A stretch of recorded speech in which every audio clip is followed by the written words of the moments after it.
Leading consciously with spiritual intelligence is based on 9 principles. Each of these principles will be explained briefly. The first principle of SQ is being purpose-driven. Purpose is one of the most important principles of SQ, as it gives you direction in life, guides decisions, motivates action, and gives meaning to your life. I'll share an example of why purpose is so important. I've had the privilege of mentoring and coaching CEOs and senior executives from global organizations. Many of them requested coaching because despite attaining professional prestige, financial freedom, owning luxury homes and cars, and being highly respected by their colleagues, peers, and friends, they felt empty and unfulfilled. Once they determined their purpose and explored how they could live their purpose in their professional and personal lives, they started to experience a sense of meaning and direction. The third principle of SQ is the ability to rise above adversity. Good things happen to good people and bad things happen to good people. Instead of going into victim mode, conscious leaders with SQ rise above adversity. Their strong sense of purpose and core positive values gives them inner strength and resilience to overcome seemingly impossible challenges and setbacks.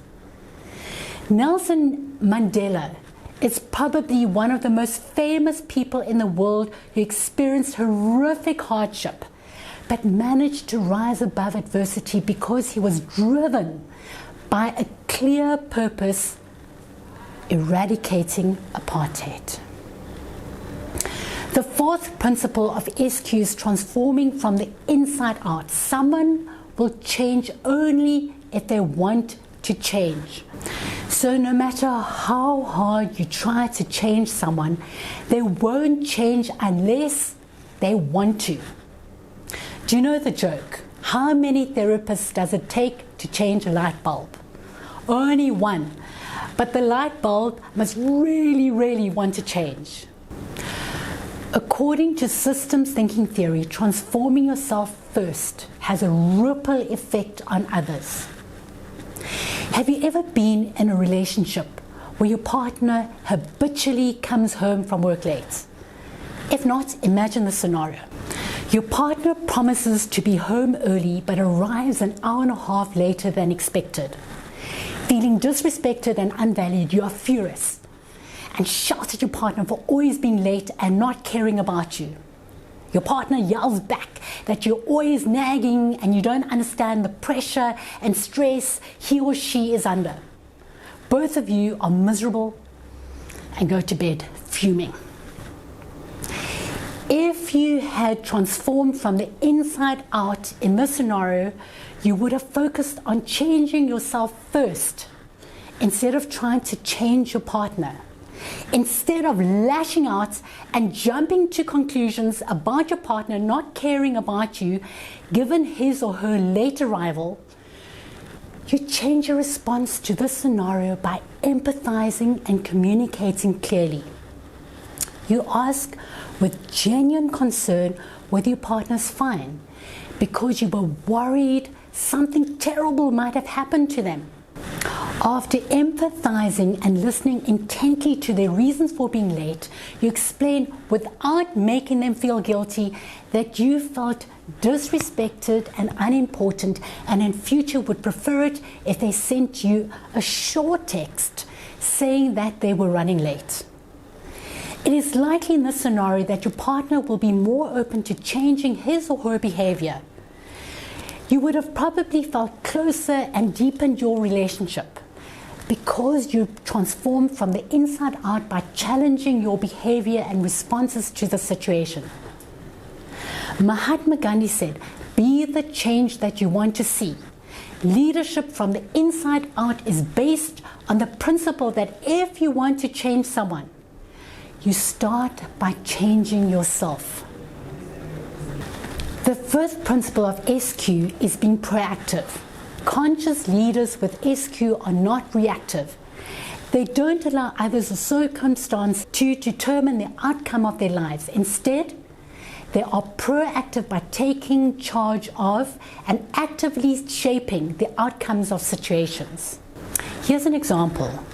Instead of trying to sweep a racist incident in the workplace under the carpet, dealing with it only when the issue explodes, a manager with high SQ would demonstrate proactiveness by establishing a work environment where all staff would feel safe to report discrimination without feeling incriminated, and have a process in place to ensure issues were investigated immediately and allegations communicated openly.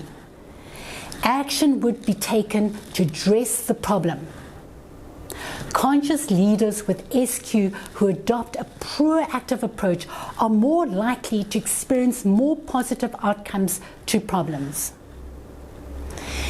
The sixth principle of SQ requires reframing experiences.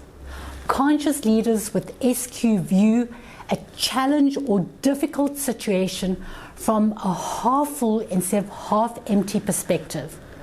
They ask themselves what they can learn from the situation instead of feeling defeated or the world is conspiring against them.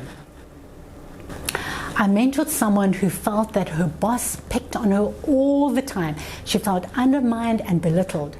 Every day was miserable and difficult. She came to me feeling desperate. I suggested that she could reframe her experience by seeing it differently. I asked her why this experience had presented itself and what she could learn from this manager and this experience. She realized that she struggled to establish boundaries in a relationship so that people took advantage of her and undermined her. She also realized that in addition to being better at setting boundaries, she needed to validate herself instead of relying on others to validate her. Once she reframed her experience, her relationship with her boss changed because she realized the valuable lessons from the experience and learned how to establish her boundaries and validate herself. The seventh principle of SQ involves taking responsibility. If you break the word into its components, responsibility, it highlights that we have the ability to respond to situations. Instead of operating from a victim mindset or blaming, conscious leaders with SQ take responsibility for a situation. When you take responsibility for a problem you might not even have caused, you can be part of the solution. If you don't see yourself as part of the problem, you are abdicating responsibility for helping to solve the issue. Warren Buffett, one of the world's most successful investors, provides a good example here. In the late 90s, his investment company, Berkshire Hathaway, bought into Dexter Shoe Company.